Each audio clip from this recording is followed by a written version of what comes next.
Ready? Okay, I'm ready. Hi, my name is Allison Gracing, and I'll be talking about the benefits of music programs in schools. Today, 95% of students are attending schools that have cut funding in music programs.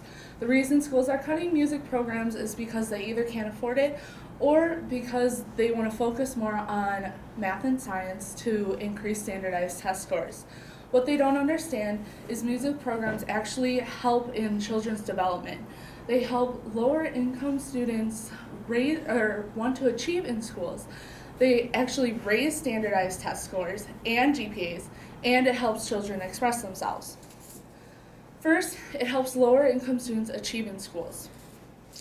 According to Education Secretary Ann Duncan, low income students who had music-rich experiences in high schools were more than 3 times likely to earn a Bachelor of Arts than those students who didn't have those music-rich experiences.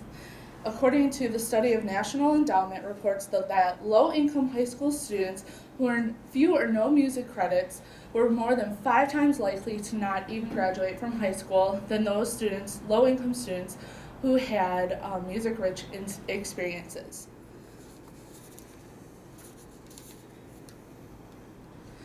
Low-income students, music programs also help low-income students be a quality individual. Music programs help them or teach them discipline and fun, teamwork, coordination, development, lifetime skills, cooperation, and so much more. All these characteristics is what a low-income student needs to achieve in schools. It also helps students increase their standardized test scores and GPAs.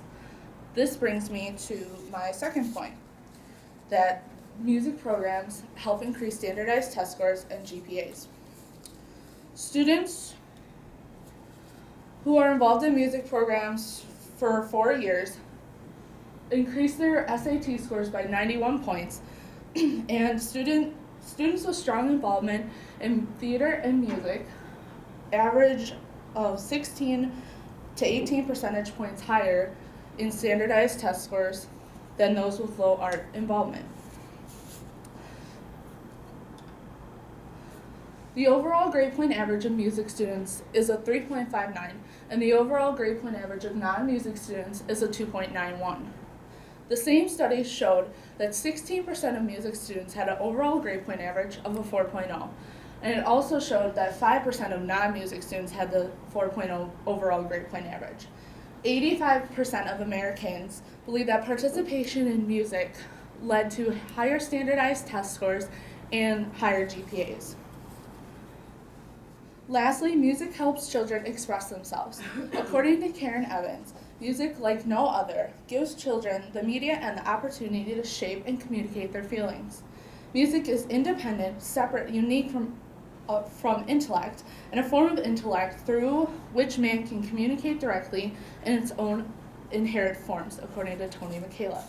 He also states music not only gives you relief, it trains you to be a different person. Musical involvement improves the student's self-discipline, dexterity, coordination, self-esteem, thinking skills, listening skills, creative abilities, and personal expression. To conclude, music is special in so many ways. It helps low-income students achieve better in school, it raises standardized test scores and GPAs, and it helps children express themselves. Learning to read music enhances the student's ability to perform the skills necessary for reading, listening, anticipating, forecasting, memory training, recall skills, concentration techniques, and speed reading. It has also been found that music students can outperform non-music students in achievement tests such as reading and math. So if music programs are so beneficial and it actually raises test scores and GPAs, why is it being taken away? Thank you.